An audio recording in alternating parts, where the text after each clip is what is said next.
Welcome, everybody, to episode 4 of Danny Loves Movies. I am your host, Danny Till, and with me, I got my good friend, Kaitlin Johnson, as my guest. Kaitlin, how you doing? I'm doing great. Thank you for having me. How are you doing, Danny? I am doing all right, considering today at work, there was no hot water.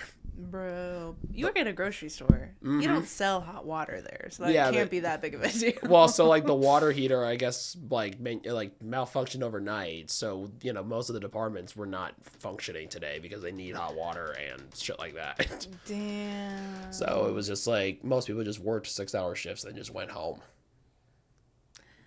Not bad. Sadly, I did not, because my job was perfectly doable. Without hot water. Oh, very much. Damn. Let's see here. So I like to, whenever I have a guest on, I like to start off by asking, do you remember where we met? Well, for sure at one of the open mics.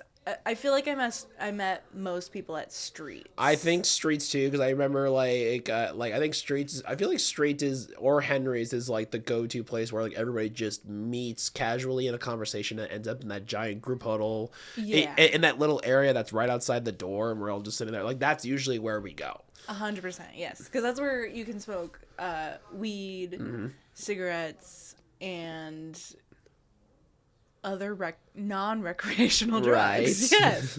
That's where people love to do them. So you are so right. And also that was the first, because I would go to On the Y a lot, but not a lot of people did. No, So, I went 2-3 times and I was just this place sucks. It did. And then we found loved out. it. And then for those who don't know, this On the Y was a mic that went for a long time, and then finally it ended because did somebody get stabbed or something like that?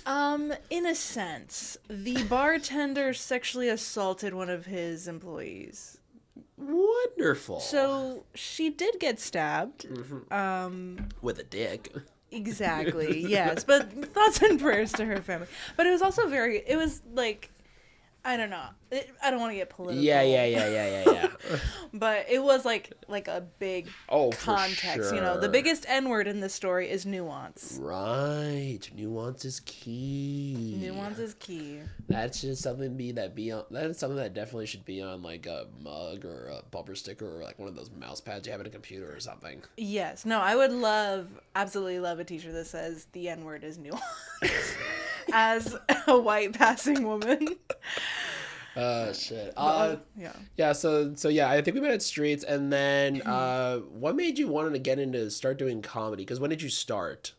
I started 2024 April. Right. So I was always a big fan. I did go to an open mic once I graduated high school. I went to Blacktop Comedy. Uh-huh. That was my first open mic. And then, how was it?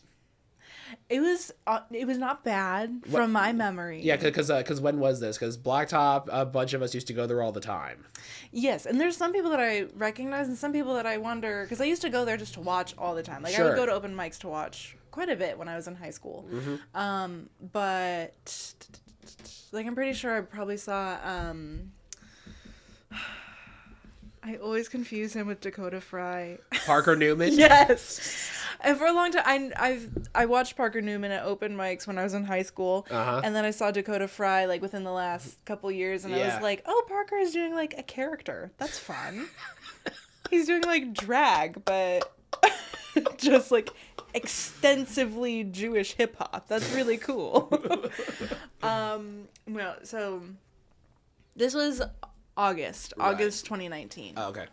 Yeah, so that was a time where I would come and go, because also I don't know how long the SACT page has been around, but I just started doing stand-up in 2016. I didn't get into it till 2021. Shit. Well, and a lot of that, for those who are wondering why, it's because everybody keeps telling you about it, but it's a private group where somebody has to invite you in, and then you go through the process. Nobody technically invited me in, because when it's a public group, you can just search it and be fine, but when it's private, somebody has to send you the link and be like, hey, and you do have to go do through a the questionnaire. process. Yeah, and because of that, I didn't get into it until 2021, and that's where I really met a lot of the people that we know now. And obviously, because I've been doing it for so long, I've watched a lot of people come and go. I think about I forget. Do you know David Thorne at all, or Jim? Yeah. Okay, yeah. So like, he and I didn't really start talking to each other until 2021. I didn't because I took a picture of a blacktop open mic listing. He and I followed each other, and neither of us remember it. And remember one time we were looking at memories, I was just like, "Hey Thorne, you know that you and I followed each other at Blacktop?" And he's just like, "What?" And we're looking at this photo. He's just like, "Oh man, we did, Danny Teal." and I'm like, yeah, neither remember. He's like, "I know, crazy, right? Danny Teal pulling a Danny Thrill."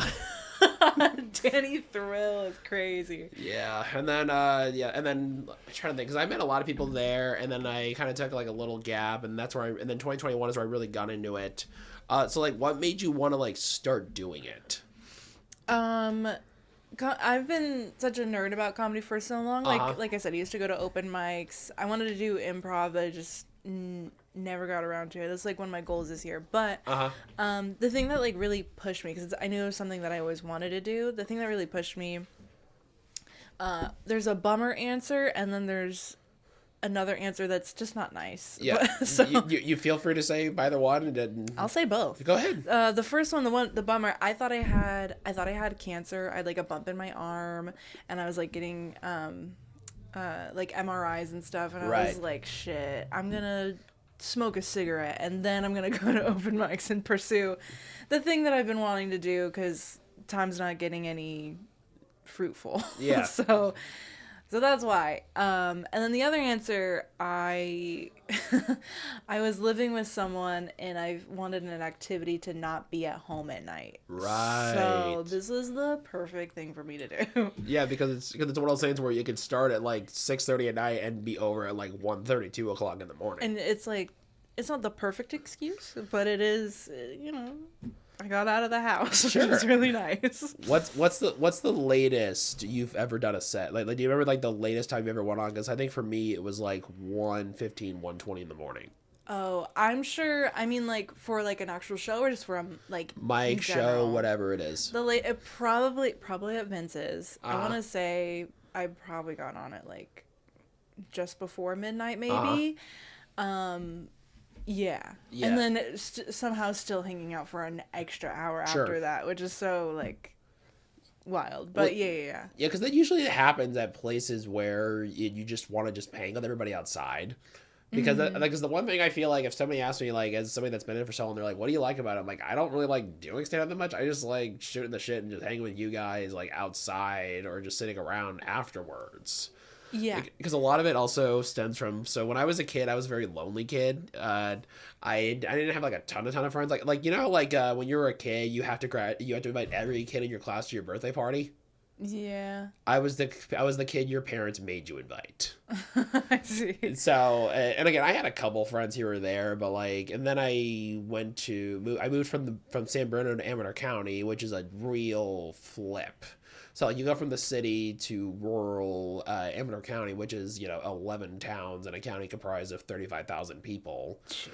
Like their version of a mall was when you had a Walmart and a Kmart across the street from each other. Damn. And now that Kmart is closed and probably riddled with meth-infested zombie hippie hobos. Sounds kind of fun to visit, but it looks like something for example, because I'll probably talk about this on a football movies episode right before the Super Bowl, but have you ever seen the movie Varsity Blues? Shit. If I saw the poster, I'd be able to say yes or no. Yeah, so I would say that Amador County is basically if Varsity Blues was a real place, because that place, when it comes to high school football season, that's all everybody talks about, and then and that's one of those things where, again, like when you're a small town, the only thing you can look forward to is high school football, or in their case, the Jackson Rancheria Casino and Resort, which is like right in the middle of it. Damn. And I would say though, do you just like well, this is a very random question, but do you have any stand-up goals for yourself? Like, is there like a bucket list moment as a comedian you would love to do? Bucket list. I would say probably to perform at Comedy Cellar and perform at Comedy Store. Yeah, those are fair. Let's see, because for me, I think the biggest stage I've been on, and this was like really random. I was, I think, like 22, and it was at I don't know if you know San Francisco venues, but do you know the Bill Graham Civic Auditorium? Oh shit, yeah. Yeah, I was out there for a couple minutes. It was at Colossal Clusterfest, which was Comedy Central's version of Coachella. Dude, I wanted to go to that so Here's bad. also, as I went to all 3 years. The first one was the best. Second year was pretty good. I sang karaoke with Roy Wood Jr. Bitch.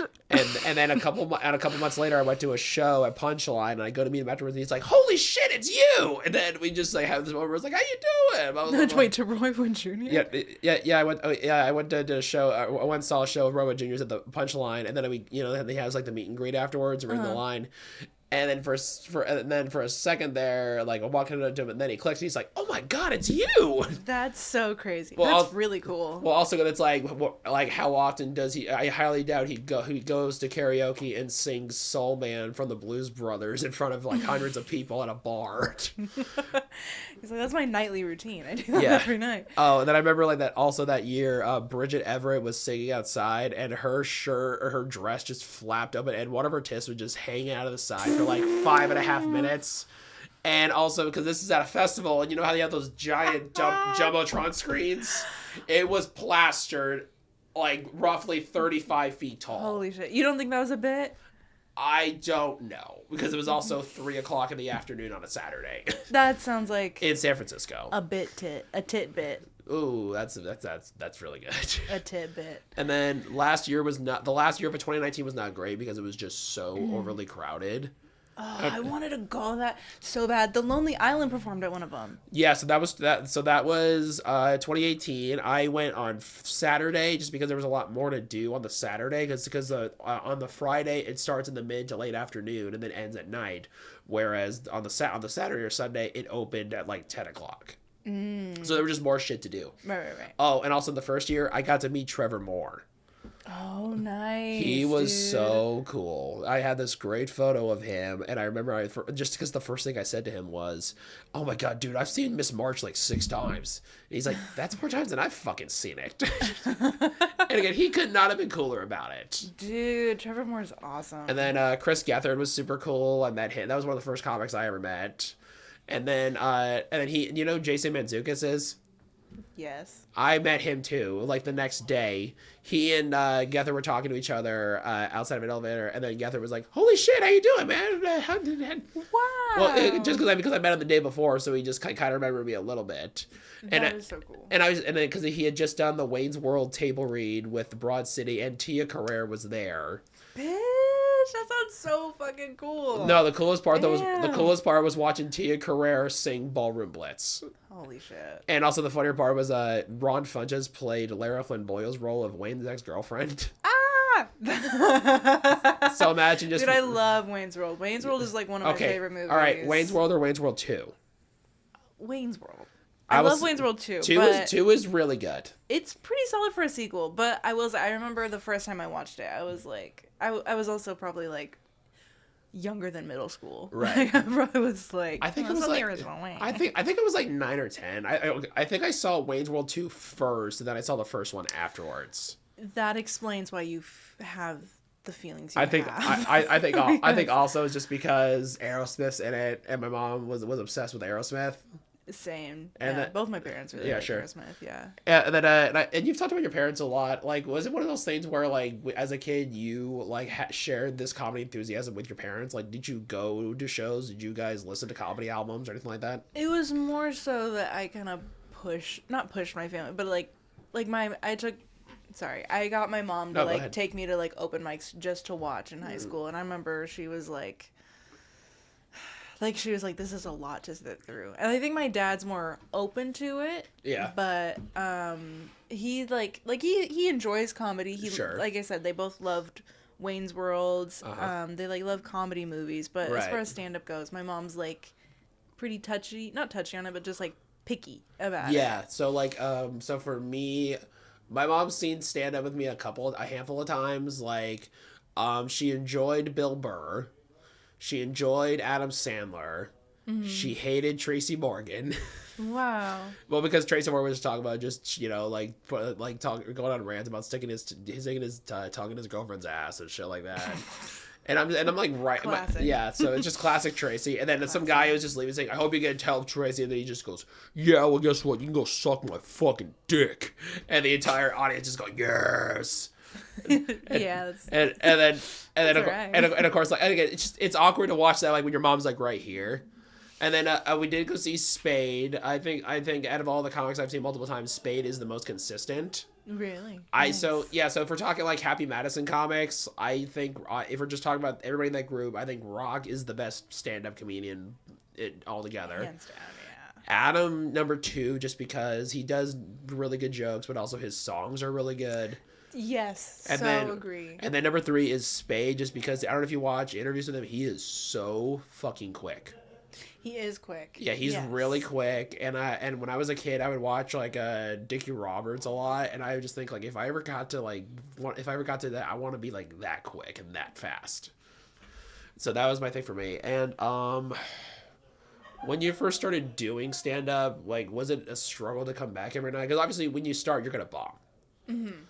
Was it one of those things where you had a couple of okay sets and that kind of like helped you like slowly start coming back, or was it just one of those things where you don't give a shit if you succeed, you succeed, if you bomb, you bomb, either way you just want to keep doing it? I think my first set, the one that I like back in 2024, I think it was okay, but it like I already had it in my head like you're not gonna be amazing. Right. The first time you do something, it's like a consistency thing, and also like even if you do really well the first time, you're not gonna do great the next time, or like it's like a very up and down thing. And I think that's like the beautiful thing of it is that some of the best comics you see are gonna have an off night. Sure. Most of the time, but no, yeah, it was something that I like wanted for so long for myself and wanted to do. So like it wasn't really a hard thing for me to be like, oh gosh, I have to go up. I also you do have I see what you get booked a lot. You have really good timing. Thank you. I'm constantly late to things though. That is true. You are very late. Yeah, I have full times where you bug. You are late. But now on stage though, your presence is very well timed and you're really good at pacing. I think probably the best, and I've talked about him a little bit here, but I think like the best pacer and just pauser is probably David Rodriguez. Because he just takes his time. And there was one point where, like, again, a bit that I would have done it within 25 to 45 seconds, he did for, I think, one point, like, 2.5 minutes. Because he just kept pausing and pausing and pausing. And finally, I think I heard somebody on it just go, yes.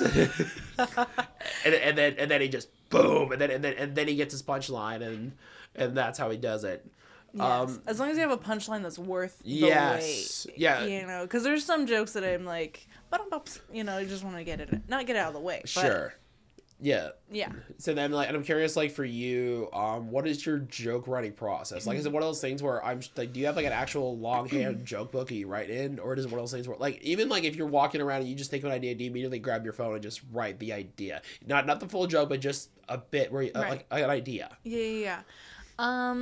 Yeah, I mean, overall, my process has been, like, kind of journal style, like, write whatever has happened and try to make it funny, come up with different punchlines. It's typically how I do it. Sometimes I'll, like, listen back to a set, see if I can rewrite a joke, and that'll lead to a different thing.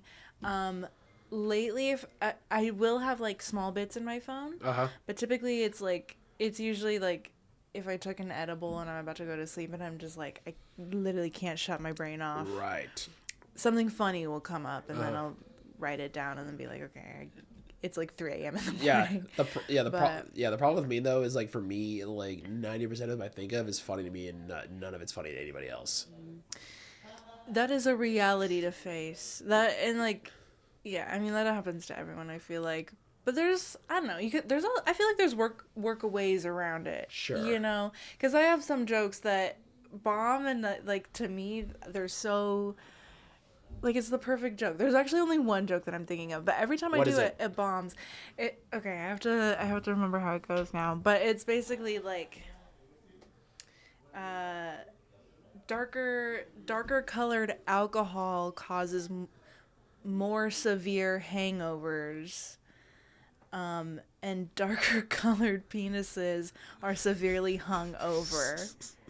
But the wording of it is just so hard to sure. patch. Yeah, sure. no. Like I get it. It's hard to patch up and but it sucks because I was at a writer's workshop with people who were pretty successful in the scene, and they were like, "Oh shit, that's really cool." But every time I do it on stage, it bombs. And then even Marcel is like, "Hey man, stop doing that joke. It's never worked. It's never gonna work." But to me, it's so. It's just it matches up. It's a perfect tight joke. It's just the words that I can't get, and I hope eventually. The more years I put in, the more that joke will eventually work. So it's what keeps me going. Sure. Yeah, I thought of one today, and it's a really stupid one. It's really simple. Here, I'm gonna tell you right now, okay? What do you get when a Terminator rips ass? I don't know. What do you get when a Terminator rips ass? Steel cuts. It's okay. It's okay. I thought it at 7 a.m, and I was just like, I gotta tell this to my bosses. And then I go to my team leader office and be like, okay, and I'm telling it the way I am now, where I'm trying to get it out but to start laughing at the same time. That's kind of the worst way to tell a joke. They're laughing at me laughing. I'm just like, what are you trying to say? Yeah. How did it go over once you got the joke out? Yeah, it took them a second to get it. They were like, "Oh, that's so stupid." but again, it worked. It was funny. One joke that I thought of while I was working, I was putting stuff away in a walk-in, and I was thinking about beer battered. I'm like, what do you call a woman that's abused by an alcoholic? What? A beer battered woman. And I love that joke. That's good. And it works. It's funny. And it works way better than darker colored penises. It is fucking hilarious. Yeah.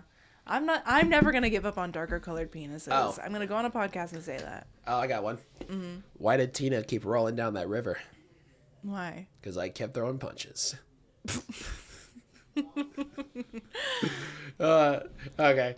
All right, and then stand-up wise though, do you have a handful? Do you have 2 or 3 comics that you looked at inspiration for? It's if I want to start, here's my reference point of here's the ones I like that I think can help me fit my style of how I want to do my voice. Yes, I feel ultimately what it really comes down to is Sam Morril and Mark Norman are probably sure.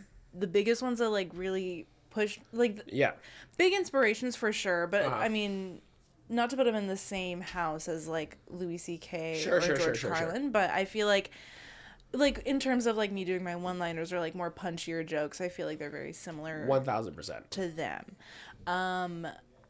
Yeah, and then there's also comedians that I really admire, and I would like to incorporate the things that they do, but also I kind of not trying to watch something and then try to do it on my own, and just try to stay in my own lane and just keep writing jokes in my own voice. Yeah. You know? Yeah, a handful for me, obviously, who doesn't think of, Sandler, or, Jess Lanek is another one I was a huge fan of. And he's the one I really, there was a period where I was doing, really slow-paced, dark jokes, and they were murdering, and that was kind of my reference point. And then I would say also, and now obviously this answer, some now we go, huh? But because when I was 16 or 17, and I looked at somebody who was not too much older than me, and they were doing well, and that was Pete Davidson. Oh, yeah. Just because he was 3 years older than me, we're both part of the Dead Dads Club, and then but I'll hear the difference is his dad was a hero, mine was a piece of shit. And also and also weirdly enough, because at one point, because my sister used to work in medical, his sister is a nurse, and I think his sister is our sisters are both have a nearly 5-year gap between us, because I think his sister was born in 98. It's a lot of random shit in common. Yeah. And I was telling people, and people were like, "Oh my god, you got a lot of weird ass shit in common with him." I'm like, "Yeah, I can't explain it, but just I don't know." I would watch him in interviews and the way he would do update when he was 20, and I was just like, I can relate to that guy a lot more than a lot of other people. Mm-hmm. And I'm just like if I can get that voice, and if I can find my voice kind of similar, not copycat, but something that's similar to his, I think I could lead to something. Yeah. But again, that was 12 years ago, and here I am now. Yeah. Did you ever watch him on Guy Code? I did not watch a lot of Guy Code, but the stuff I did watch of him, I thought he was hilarious. Yeah. I admittedly, like, I submitted a writing packet for season 44 of Saturday Night Live. Oh, shit. And a lot of it was just because I wanted to work with him. just because I just felt like there was not a lot of castmates that are around that age group. And then I feel like the handful of times where he's on, it's just him doing update or just some random sketch. Yeah. And then obviously some of the other guys like Marcelo Hernandez is killing right now. Like I know he has his Netflix special. And then I'm trying to think. There's some other like great young comics. Yeah, well, now they're kind of like incorporating more sketch people that are on TikTok. Like I can't remember her last name, but Veronica. Yeah. Yeah, like I've seen her on Reels for probably around 2020 whenever she was doing it. But it is like it's shifting. Here's the thing. I think the wrong people at first got famous from TikTok. If that makes sense. You said the wrong people got famous from TikTok. So like basically here's the thing. Addison Rae has no talent. Mm-hmm. But she got millions of followers just for dancing. Yeah. Now again, she's put out a music album. I've never listened to it. But I remember, like, she got all these movie offers, but because she was famous, like, she's not an actress. Yeah. And I remember one time she got to do a UFC commentary, and I think she even tweeted, "I studied journalism 3 whole months." And meanwhile, you have somebody who got a journalism degree, and they're spending year 7 working at some local news station making, like 1% of whatever she's getting paid to do those commentaries. Just because I just feel like she's out of her element on a handful of things. Here's what I'll say about Addison Rae. Uh-huh. I believe she is the owner, or at least designed the pretty can of Alani energy drinks. And though I don't drink them anymore, I really appreciate what they've done for me. I will say, though, I like her more than Haley Welch. Hey, I don't even know who the fuck that is. The Hawk Tuah girl who caused a crypto scandal. Did you see her with Bill Maher? No. Was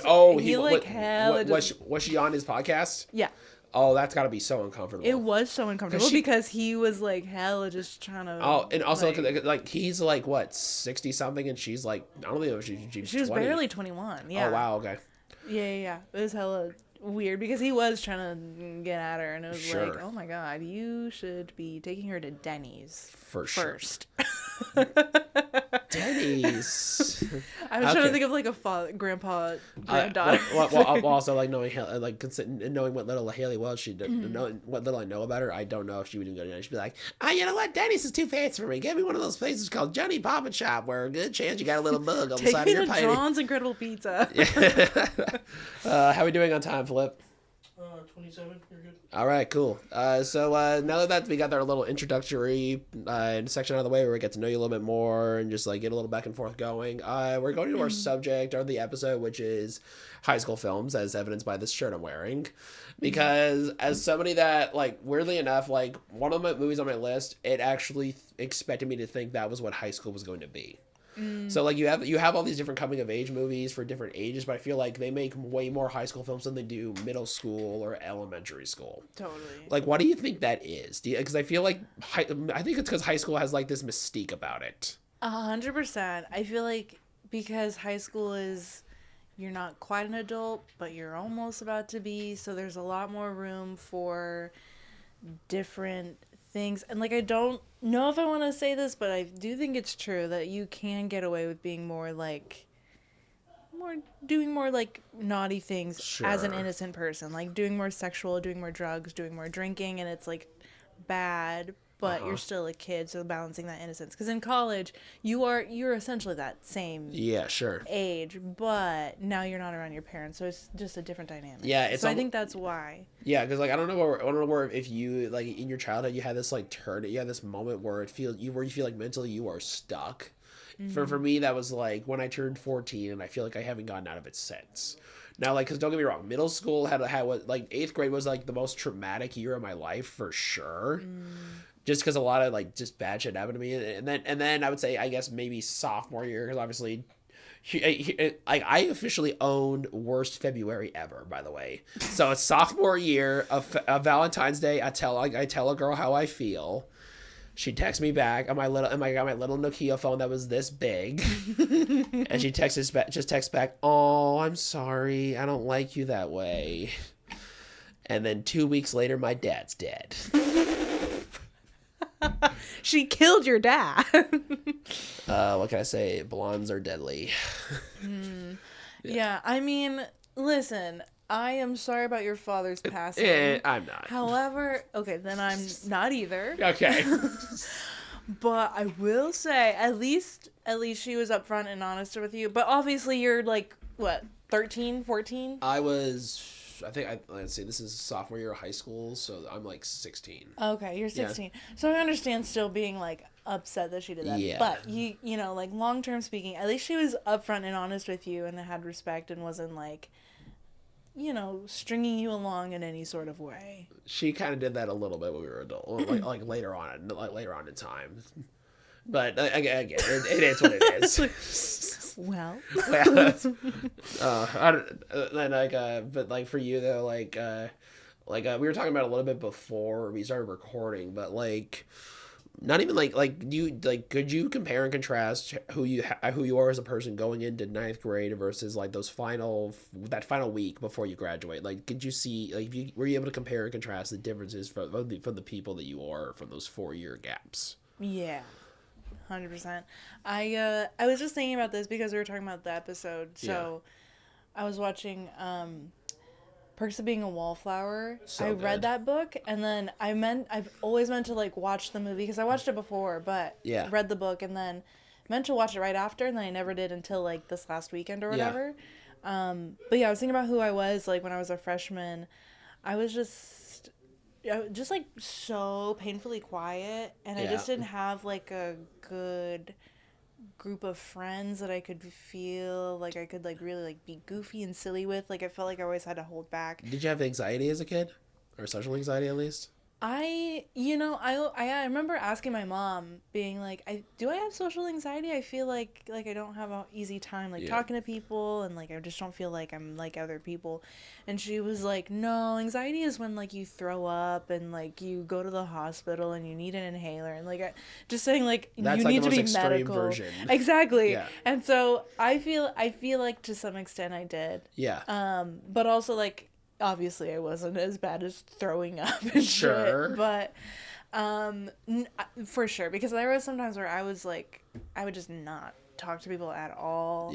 And obviously that gave some kids room to like pick on me, but honestly I should have been bullied way more. For as dweeby and nerdy as I was, a lot of people gave me a lot of grace, and I thank them for it. I thank all the people who didn't make fun of me and were mean to me in school. Yeah, I was a giant fat kid who was... You're going to say a slur? Yeah.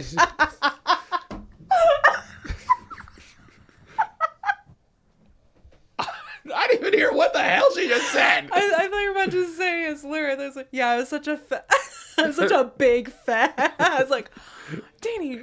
I mean, I was a giant fat ass. I didn't have a neck. Because when I swear, like when I was 22, in the moment I switched to alternative dairy, my head shrunk so much. What the fuck? When you switched to alternative dairy? Because regular dairy just bloats your head so much, and it just it bloats your head and just fills you with like whiteheads in the morning because again they're just shit in it. Damn, I did not know this. Yes, stay away from Kirkland brand 2%, the ones in the giant jugs. Shit. Dude, in the pandemic, I loved almond milk. I went through an almond milk phase. I do almond and oat. Put it in my coffee, ate it with my cereal, like every day. Sometimes I would even like have a glass at the end of the night, but I was getting these crazy migraines and I chalked it up. I was like, oh, it must be almond milk. I have no clue if it is, but now I think I've like given myself an almond milk allergy by like convincing myself that's what it was. Yeah, so and then like for me, like I definitely had social anxiety, like even like when I was a kid, like on the first day of kindergarten, everybody like sits around the carpet or whatever. I didn't sit in the carpet. I was the one kid that just sat in the corner, like away from everybody. Oh, yeah. So like on the second day, I was fine, but just that first day I was just like, I don't want to be here. And then also like a lot of people like wonder like how autistic am I? It's like I'm not. I honestly just have so painfully shy. And most people don't remember like Danny's shy. I'm like, I am so shy.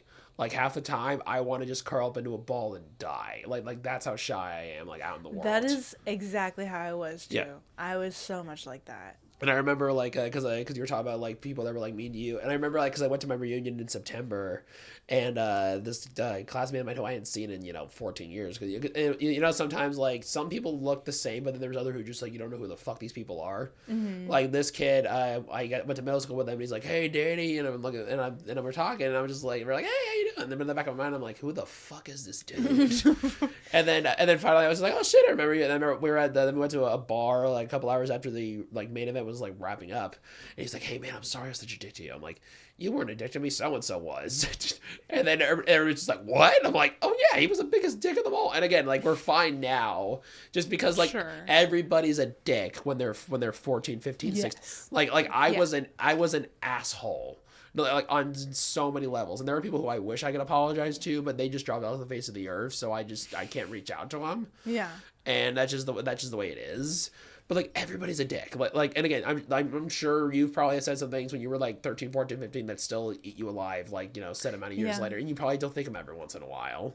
And sometimes I do think about just reaching out and just messaging people and just like, hey, I'm sorry for whatever said thing. Right. Yeah. Well, backing off of, like, piggybacking off of being so shy, I remember, like, if somebody was nice to me, sometimes I'd be like, this feels like a trap. Like, I think it's an ulterior motive, especially the attractive ones. For me, it was the attractive ones. Yes, it's always, like, there was a handful of, like, really nice boys that were, like, popular, and they would start talking to me, and I'm like, they're gonna ask me on a date, and everyone's gonna start laughing because they think it's so funny to go on a date with me. And, like, to be fair, that did happen, like, at least once in school. So, like, but yeah, so there was sometimes when someone's trying to be nice to me, and I was like, this is a trap. Yeah, so there was a couple that were like that to me in middle school, and then they didn't come to my reunion, but there was another one who she was the ones who were, like, super popular, and you weren't tight with them, but they were just always nice to you, and they would always say hi to you. Mm-hmm. She was one of those, and then we were all just sitting around talking, and I was just like, I was like, not gonna lie, dude, like, you're very intimidating. She's like, what? I'm like, well, look at you, like she's just really pretty. Mm-hmm. And I was like, and then you start talking, I'm like, oh, you're a person, like, I can talk to you. Yeah, no, and, like, those people are, like, such blessings, right? Such blessings that you're nice and, like, open to talk to anybody. Which it is a very limiting mindset, though, to, like, still think, oh, they're popular, they don't want to talk to me. Like, thinking like that at, like, 25 is like, okay. Yeah.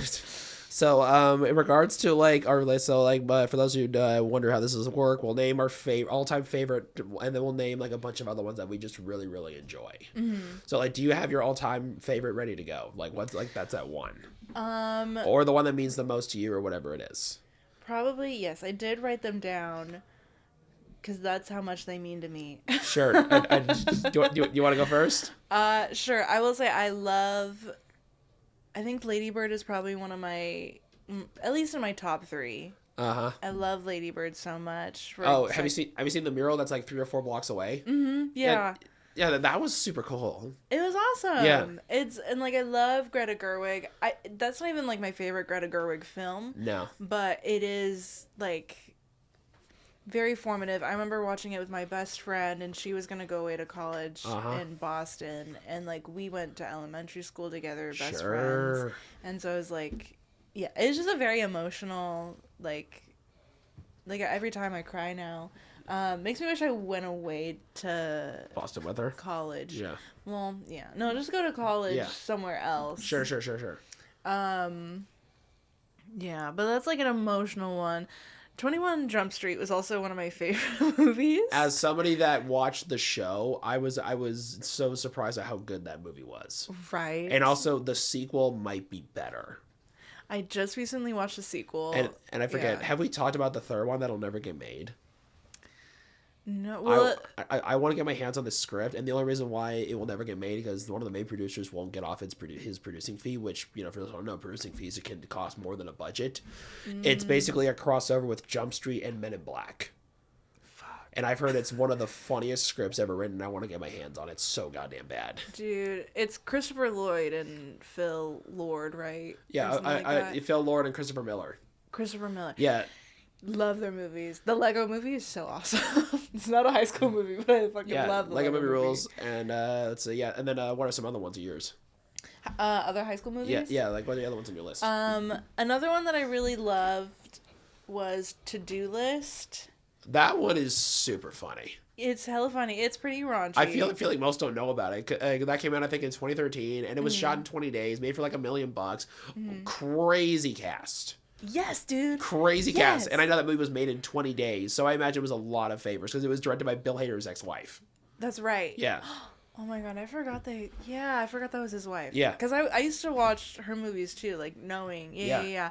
The biggest reason why I really wanted to watch it, I really liked Aubrey Plaza, but also like fattest crush on Andy Samberg. I've dedicated my whole puberty to Andy Samberg. We've talked about it. Yes. If you ever do, listen, let's get this on the record. If you ever do an Andy Samberg episode, literally nobody else can do it. It's only me. It is yours, my friend. Thank you. Yes. Yeah. That was a big reason why I watched it. Right. But yeah. Yeah, so like for me, I would say my all-timer, I'll just say I think the best is probably, and I know I have a shirt or something else, but for me it's Dazed and Confused. Oh yeah. Yeah, because Dazed and Confused is the one movie I will say where like as it's wrapping up, you think to yourself, I could just start this over again and just watch it again on a loop, because I've heard making that movie was so much fun. And if you look at a lot of the actors on that movie didn't do other projects or very few just because they've said the experience making that movie was so special we knew that no other movie would equivalent the experience that we had on this. Damn. And I think it's just the best ensemble of young actors that were up and coming, and it's just crazy Murder's Row how deep that is. Like now, most people know Cole Hauser as Rip Wheeler on Yellowstone. I'm like, no, Betty and Dazed and Confused, fucking Carter Verone and Too Fast, Too Furious. Yeah. And then like also, and I just love Richard Linklater a lot. And then I would say, I mean, like I'm wearing American Pie shirt, so I had to discuss American Pie because that franchise was really comforting to me in a lot of ways. Like every time I would watch one of those, I felt like watching old friends. Like I actually watched American Reunion before I went to my reunion. Nice. And I went full Stifler mode, and I was the second craziest person there. What do you mean by that? I did an impromptu set. I jumped off beams. I was grinding on a bunch of stuff. I did a bunch of pelvic thrusts. I tried doing. I was like, do you mean grinding like you brought out a skateboard? Or... No, there was like a stage or whatever, and I just like wrapped my legs around it and then just like slid across and just started dry humping the shit out of it. And then I tried doing the worm, and that was a failure. But and I think I remember I even grabbed my buddy's face because we were all just super head. I was just like, I love you, and I just gave him a big giant kiss on his cheek, and everybody's just like, what the fuck, Danny? You know what's crazy? I had one beer and one shot. Like I'm already like people need alcohol to be crazy. I'm already like this on a regular level. Yeah. But I will say though, number 1 is not my favorite. 2 is. It's been so long since I've seen American Pie. I don't know if I've seen the second one. So the second one is like after first year after college. So for me, it goes 2, a Reunion, the first one, and then American Wedding. And I think American Wedding is super funny, but it's just my least favorite of the main 4. Gotcha. And I will say, if somebody was like, hey, what would be a dream role? If they made a 5th one, and I know the 5th one's plot was going to be, because I went down a deep dive with the co-director who was one of the creators of Cobra Kai. He said the plot was going to be Stifler's mom marries Jim's dad. That would have been amazing. And I just say, if somebody has like, what would be a dream role? Playing Stifler's son or Stifler's assistant? One of the two, just because I want to work with Sean William Scott one day so bad. That is, yeah. I think assistant would fit so well. Oh, 1,000%. It would fit so well for you. And then, God, there's so many, because there's so many that are so good. And they made a lot. I mean, obviously, you have to throw in Mean Girls. Yeah, that's what I meant. Yes, Mean Girls is definitely one of my tops. And then, you know what's another one? I don't know if you've seen it. Can't Hardly Wait. That was one, like, that was like the first movie I thought of when you said high school movies. I will say it has the greatest cinematic kiss of all time at the very end when they're at the train station. That's right, yes. It just is my favorite kiss on a movie, and people go, why? I'm like, it's just because he's loved this girl for so long, and she didn't know who he was, and finally we're like, oh no, it's too late, and she's just like, you know what?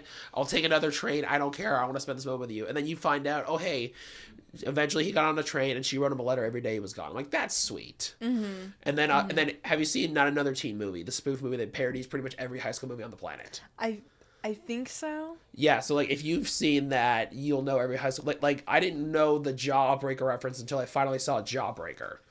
And have you ever seen Jawbreaker? No. Jawbreaker walked so Mean Girls can run. Oh, I see. It is so fucked up, but the soundtrack is so good.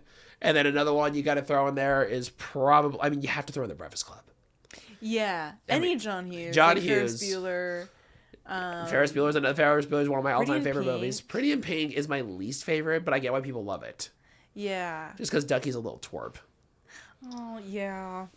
Damn. I remember liking Ducky a lot when I first watched it. What are some other ones for you? Let me see. We kind of touched on it. Perks of Being a Wallflower. Yeah, that movie's great. Even though it's like a downer. Sure. So it was like, holy shit, this is a bummer. I remember being like hella depressed reading the book, and I remember my teacher was like, "Are you?"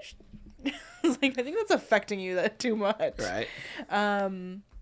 Bottoms and Booksmart were the other two. Oh, Booksmart was my favorite movie of 2019. That's the one I wanted to talk about so bad because that is one of the best directorial debuts I've ever seen from anybody. Yeah. Like, Olivia Wilde was so locked in. Yeah. She had, I think, 26 days to do it, and it was just perfect. Mm-hmm. And it was one of those movies where after it was over, I was just like, I gotta take my sister to see this. Mm-hmm.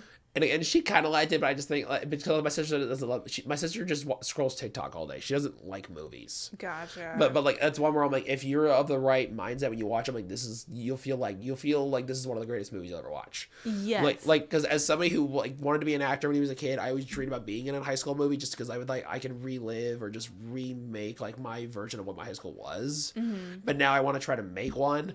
But the problem is my idea for a high school movie is pretty fucked up. Like it's basically it's American Pie and Blockers. Did you ever see Blockers?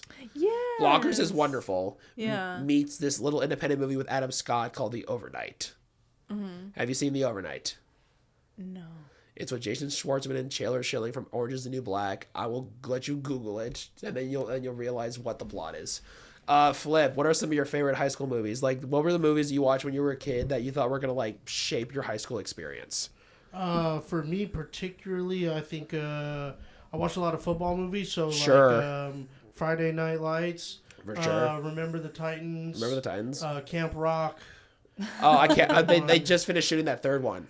Camp Rock? Yeah. Wait, they have a third Camp Rock? Yeah, they just finished shooting it like a month and a half ago. That's crazy. Guess what's today? 20th anniversary of High School Musical. Oh shit. We are so old. We're on it, dude. Living in my own world. Didn't understand. I was such a big Cheetah Girls Oh. girl. So Cheetah Girls 1 or Cheetah Girls 2? Third one doesn't exist to me. yeah, true. I think the second one I do remember. Second was liking just it a so little much bit better. more. Yes, because it's a lot more fun. But yeah, nostalgia for one, respect for one. Oh, another episode you and I can do is Disney Channel original movies, aka DComs. I would fucking love that. I love that. I went through a whole phase where I was watching like YouTube videos of people just talking about how shady these DComs are, just making fun of them. It's why when it's why when I review them on Letterboxd, I can't give them a rating. I can't. Like I'll give my thoughts on them, but like I can't give this thing a star rating. Yeah, because it's that bad. Well, that's not even that good. It's like I know I love this, but at the same time, it's like it's a Disney Channel original movie. Like it's not a movie, you know. Right. But at the same time, I think it's called Motocrossed from 2001. That one is one of the best ones. I don't even think it's from 2001. It's great. And then do you know Motocross? Yeah. Dude, it's so good. and then another one that's really good is Gotta Kick It Up, which is America Ferrera's first movie she ever did. Shit. And then another one is Double Team, which are based on these twin girl basketball players that ended up both being in the WNBA. And then there was also what was another good one? Fuck, there's so many good ones. I mean, every Hanukkah you can watch Full Court Miracle. Which I don't know, if you've heard of that one. I was like, these are none of the ones you've talked about. Also because to reference this, there's like, because I'm 29, you're 25, right? About to be. I'm 24. Oh, yeah. Okay. So there's like a 4.5 to nearly 5 year gap. So it's like understandably like some DComs, or you're not gonna remember because like the DComs I watched when you were a kid, they were probably airing at 12 o'clock on a Saturday night. Yeah, true. Because Disney Channel, for those who remember, would air an older DCom on a Saturday night at like 12, 1 o'clock in the morning. Did you ever one that I remember just loving as watching a kid, and it is older, is Mom's Dating a Vampire. Mom's Got a Date with a Vampire? Yes. I like that one a lot. I love all the Halloween towns, and I'm so pissed. I'm so pissed Disneyland doesn't use that as a reference point because they have 4 movies to do it.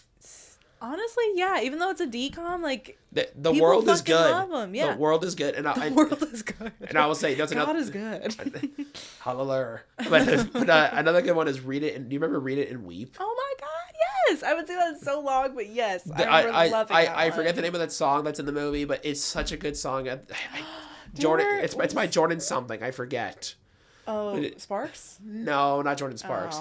It's I forget, but it's after her journal gets out and she's like exposed. Yeah. But, and then after the brother throws away the guitar or something like that, and then there's a whole montage of that. Do you remember Stuck in the Suburbs? Yes. Taylor was in it. Oh, and you know what also turns 20 this year? What? Wendy Wu, Homecoming Warrior.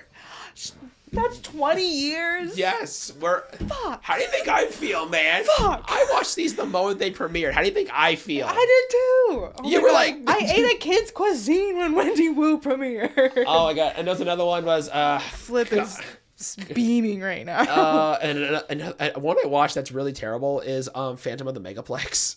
Do you remember Phantom of the Megaplex? That sounds familiar. It's about people that work in a movie theater, and it's the most unrealistic portrayal of what it's like to work in a movie theater I've ever seen. We don't give each other nicknames. Like our nicknames to each other are dumbass and numbnuts. Like we're not, hey, this is Speedy Julie because she's just so fast. Speedy Julie. Or whatever the fuck it is. Oh, dude, one that I watched, I was like, I think I took like a couple of edibles, more than I probably should have. I watched A Can of Worms. I remember that one. You remember Can of Worms? The like poster trailer for it, or like the poster for it is it's a good poster. So wild. It's so funny. There was Smart House. Everybody Smart loved House. Smart Yes, House I remember Smart House. Oh, The Luck of the Irish. I remember. I watch it every that. St. Patty's Day. Mm-hmm. I was just talking with some people about the 13th year. The 13th year, yes. Where his mom is a mermaid. Oh, it's his mom is a mermaid? Yeah, his mom's a mermaid. Oh. That movie made me cry so hard when I was a little kid when he went back into the ocean.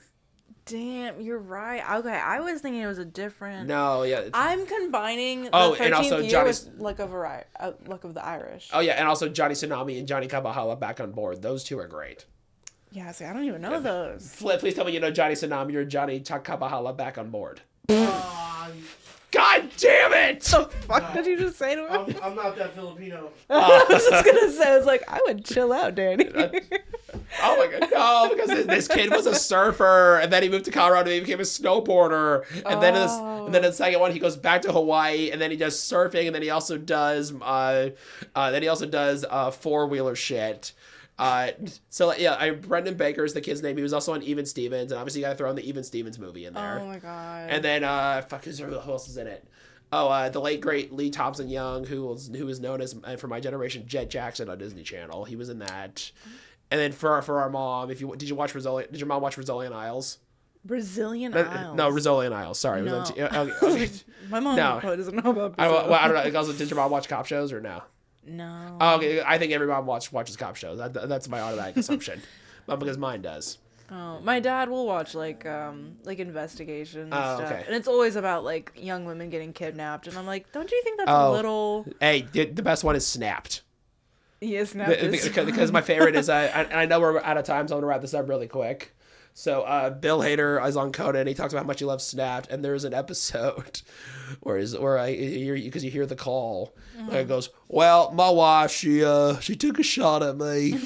Don't worry, we got the gun away from her. We're okay." And then you hear the cop go, "Do you have any other guns in the house?" You go, I don't think. Oh, yep, now we do. Boom, line disconnects. He's dead. She shot him. Holy shit! And then another one.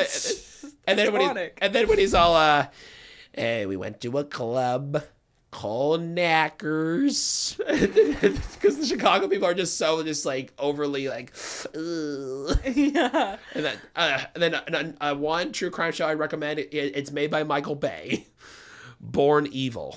It's on HBO Max. It's about a family of serial killers. Wow, that's an awesome title. Yeah, and also just if people ask what's a good pitch. A crime doc directed by Michael Bay. Done. Yeah. Oh man, because we're out of time, right, Flip? It's been over an hour. Oh, we got 5 more minutes. Okay, so you know what? Wow, because I thought we were like mowing through this. I thought we had like 30 seconds left. I know. That was like, I can't believe it was so. Well, because usually like the first part of the interview is usually like 10, 15 minutes. Well, we went through like a 20 to 25 minute deep dive or something like that. Dang, I wish it was more interesting for that to be worth it. No, it was great.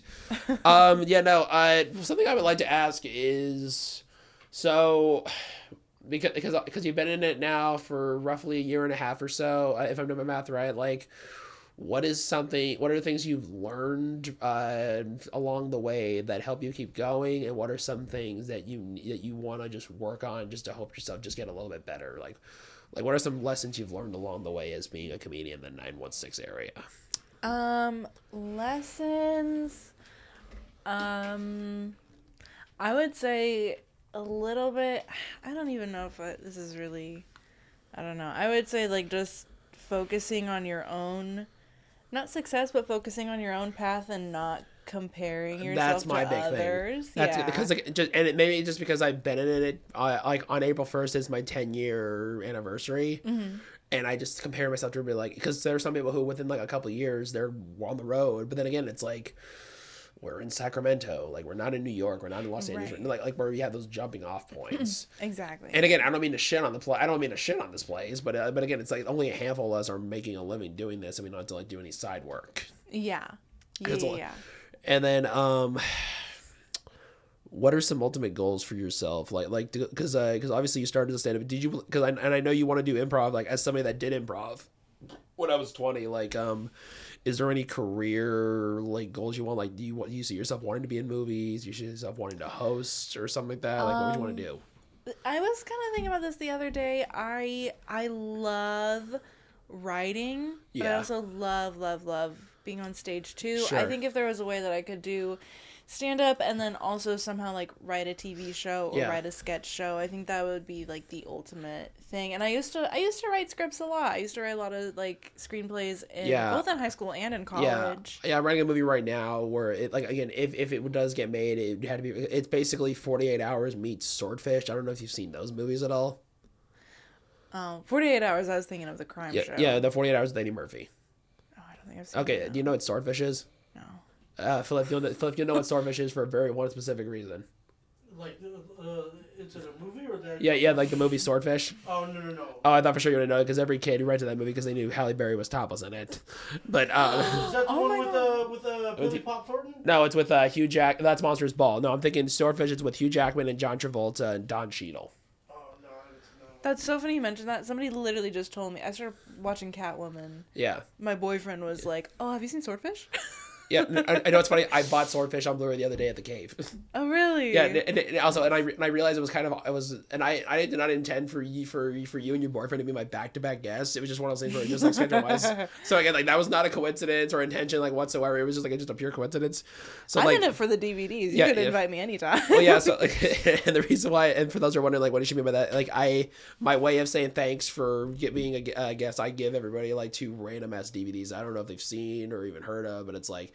Here's ones that I think you would like. Yay! Yeah, because have you seen the one? I'm assuming you've seen the ones that I gave your boyfriend, right? I can't remember what they are. Oh, yeah. I gave him Swingers and the 3-disc edition of Clerks. Oh yeah. Yeah, and then so in addition to like hosting and possibly writing, is there anything else like you would want to do? Because like for me, as much as I want to be like being an actor and like a screenwriter, like stand up wise.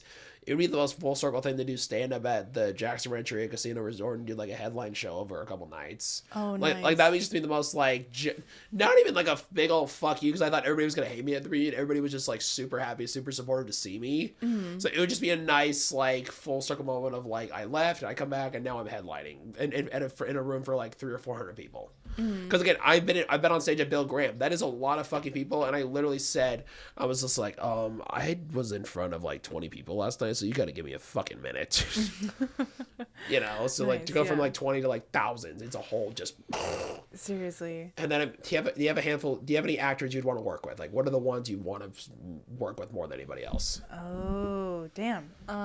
Well, obviously Andy Samberg is a pretty big one. not necessarily as an actress I would want to work with her. I would be open. I would like that as well. Yeah. But Greta Gerwig, writing with her, or like even her writing something and I'm in it, would be so cool. Yeah. And random pick, but Paul Giamatti. I fucking love Paul Giamatti. Hey, I have an original Big Fat Liar poster at my house. Oh, no, Big Fat. Oh, that's on DCOM. Never mind. No, but I watched that movie recently. It is so funny, dude. It's like a like kids movie. Yeah, and what's crazy, that's Sean Levy's first theatrical movie, and then he just did Deadpool and Wolverine. Now he's doing Star Wars Starfighter with Ryan Gosling. Oh shit! That's a director I want to work with more than anything else because he's just been a part of my life for so long. Mm-hmm. Like actor wise, Adam Sandler's number one. And then I would go Sean William Scott, Will Ferrell, and then it's a tie between Dwayne Johnson and Ryan Reynolds. I just want to work with those two guys more than anything. And then director-wise, like Steven Spielberg, because who wouldn't? Because E.T. is the movie that made me want to like do that. It's such a side note, but you could totally get a role in a Mint Mobile commercial with Ryan Reynolds. Oh, I can see so easy. Yeah, so like Spielberg and then Scorsese, obviously. Kevin Smith. I want to be in a Kevin Smith movie one day, just even for like one scene. And then I would say also Catherine Bigelow. I don't know if you know a lot of Catherine Bigelow movies. It sounds so She directed The Hurt Locker and Zero Dark 30. Okay, yeah. And then Robert Rodriguez, because he's like one of the most influential people in my lifetime. Not just Spy Kids, but the fact that he made his first movie for $7,000.